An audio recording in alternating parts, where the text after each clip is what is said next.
Assalamualaikum warahmatullahi wabarakatuh. Bismillahirrahmanirrahim. Alhamdulillahirabbil alamin. Wassalatu wassalamu ala asyrafil anbiya'i wal mursalin sayyidina wa maulana Muhammadin wa ala alihi wa ashabihi ajma'in, amma ba'du.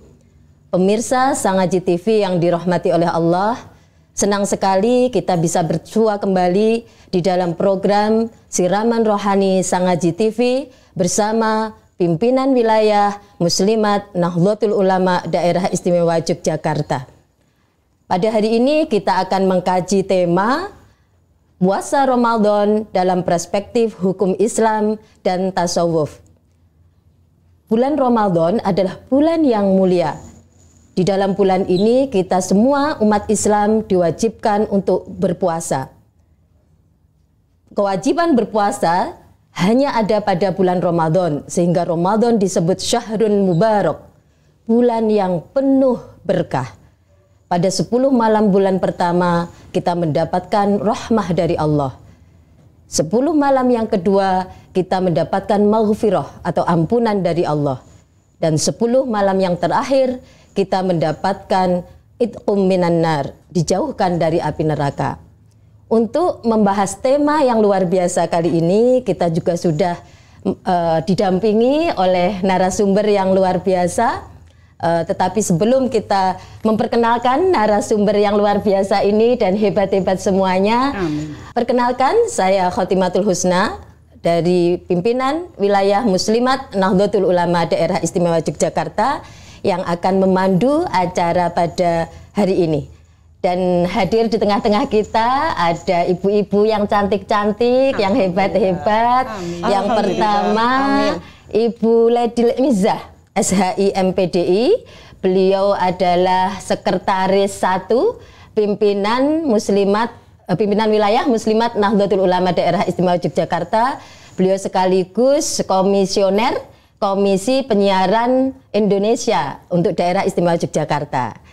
Juga yang kedua hadir di tengah-tengah kita yang juga cantik dan hebat, Ibu Ni'mah Afifah, MAG MPDI. Beliau juga pengurus wilayah Muslimat Nahdlatul Ulama Daerah Istimewa Yogyakarta, koordinator bidang pendidikan, nggak Ibu? Ya, beliau juga seorang dosen, staf pengajar di Universitas Alma-Ata Yogyakarta. Jadi karena kompetensi beliau yang luar biasa, saya kira apa yang akan disampaikan nanti bisa menjadikan pengetahuan yang kita tunggu-tunggu, juga tentu pengalaman dari beliau berdua. Masuki acara yang selanjutnya, yakni materi atau pembahasan dari tema, yakni tema puasa Ramadan dalam perspektif hukum Islam dan tasawuf. Untuk tema yang pertama dari perspektif hukum Islam, kami persilakan kepada Ibu Ledil Izah. Terima kasih Ibu Khotim. Bismillahirrahmanirrahim. Assalamualaikum warahmatullahi wabarakatuh. Alhamdulillah, alhamdulillahirabbil alamin, wa bihi nasta'inu ala umurid dunya waddin, wassalatu wassalamu ala asyrafil anbiya'i wal mursalin wa ala alihi wa sahbihi ajma'in, amma ba'. Pemirsa Sangaji TV yang dirahmati Allah dimanapun berada, alhamdulillah pada kesempatan ini kita diberikan anugerah oleh Allah untuk bertemu kembali dengan bulan Ramadan, bulan yang penuh berkah, penuh kemuliaan dan penuh keistimewaan. Kenapa di bulan Ramadan ini dikatakan sebagai bulan yang penuh keistimewaan? Karena yang pertama bahwa di bulan Ramadan ini umat Islam dikenakan kewajiban untuk melaksanakan ibadah puasa selama 1 bulan, dimulai dari terbitnya fajar sampai tenggelamnya matahari di saat maghrib.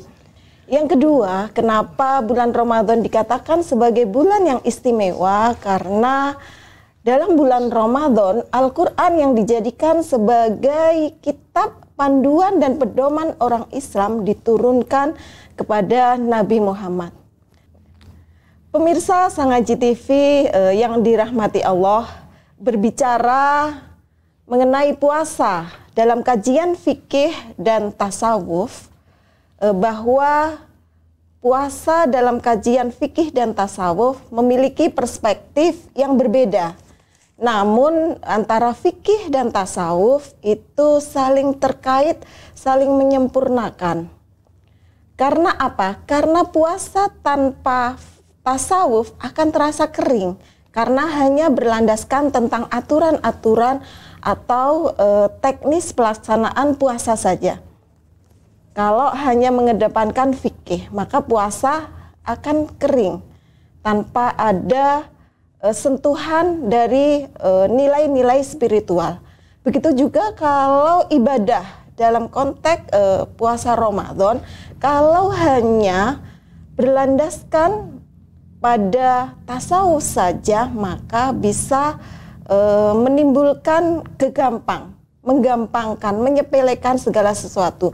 Makanya antara fikih dan tasawuf itu harus dilakukan secara bersama-sama, karena saling menyempurnakan dan saling melengkapi.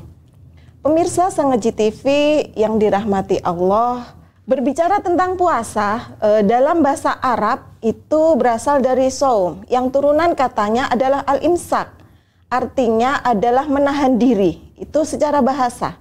Puasa secara syar'i adalah menahan diri dari segala sesuatu yang membatalkan. Sesuatu yang membatalkan puasa diantaranya adalah kita dilarang makan dan minum. Kita harus mampu menahan haus dan rasa lapar. Itu yang pertama. Yang kedua, kita dilarang melakukan hubungan suami istri di saat siang hari. Itu bisa membatalkan puasa. Melakukan hubungan suami istri di siang hari di saat puasa itu bisa membatalkan puasa, dan efeknya, imbas dari larangan tersebut tentu akan menimbulkan hukuman, atau dalam istilahnya adalah kafarat. Jika ingin melakukan hubungan suami istri, mungkin bisa di saat beduk maghrib, itu bisa dilakukan. Itu puasa, itu diantara segala sesuatu yang membatalkan puasa. Saya kebetulan pada kesempatan kali ini mendapatkan tugas untuk berbicara, mengkaji puasa dalam perspektif fikih. Fikih berarti, ketika kita bicara fikih, berarti kita bicara tentang hukum atau aturan teknis puasa. Bagaimana sih, apa sih aturan teknis puasa itu? Di antaranya yakni hukum puasa. Puasa sendiri ada beberapa kategori, ada puasa wajib, puasa sunat, dan puasa haram. Puasa wajib itu diantaranya yang saat ini sedang kita lakukan, yakni puasa Ramadan. Itu yang pertama, puasa wajib. Dan harus dilakukan, harus dilaksanakan oleh seluruh umat Islam kecuali yang berhalangan. Dengan alasan, tentu saja dengan alasan syar'i. Itu yang pertama. Yang kedua yakni puasa qadha. Puasa qadha ini adalah puasa wajib karena dalam Islam kewajiban itu dibebankan kepada orang muslim, tidak saklek. Ada beberapa hal yang mendapatkan keringanan untuk tidak melakukan, tetapi bisa dilakukan di lain waktu. Begitu juga dengan puasa. Misalnya perempuan yang lagi haid atau nifas saat Ramadan tidak boleh memaksakan tetap puasa. Itu malah bisa dikatakan haram. Tetapi bisa diganti di lain waktu. Yang ketiga yakni puasa kafarat. Puasa kafarat ini adalah puasa hukuman. Dan ini wajib harus dilakukan juga. Yang keempat puasa wajib yakni puasa nazar. Misalnya saja, kalau saya tahun ini puasa nazar, misalnya kalau tahun ini saya bisa pergi haji, maka saya akan berpuasa selama 1 minggu penuh tanpa jeda. Maka ketika saat tahun ini 2025 saya bisa melaksanakan ibadah haji, maka otomatis saya harus melaksanakan puasa nazar itu. Karena hukumnya wajib. Yang kedua yakni puasa sunnah. Puasa sunnah itu puasa yang boleh dilakukan dan boleh ditinggalkan. Artinya kalau dilakukan mendapatkan pahala, kalau ditinggalkan tidak mendapatkan dosa. Itu puasa sunnah. Contohnya puasa sunnah itu adalah puasa Senin Kemis. Nah, ini puasa Senin Kemis ini yang sering dilakukan dan dipraktekkan oleh pemirsa semua. Yang kedua yakni puasa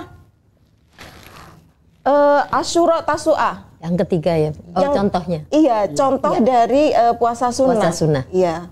Yang ketiga puasa Yaumil Bid. Itu bisa. Dan masih banyak contoh-contoh puasa sunnah yang bisa dilakukan.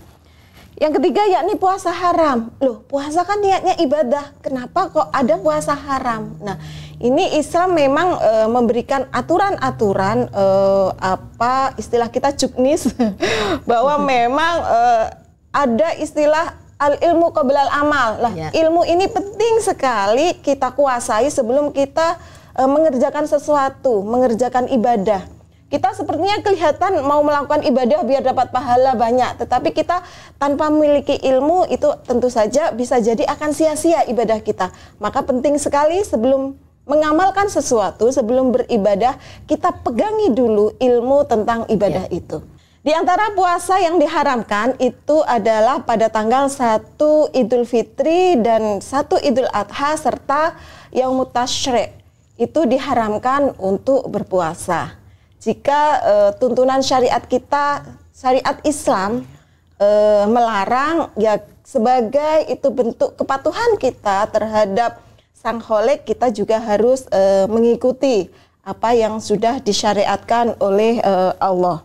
Lantas syarat-syarat puasa itu apa? Syarat-syarat puasa yakni ada syarat wajib dan syarat sah puasa.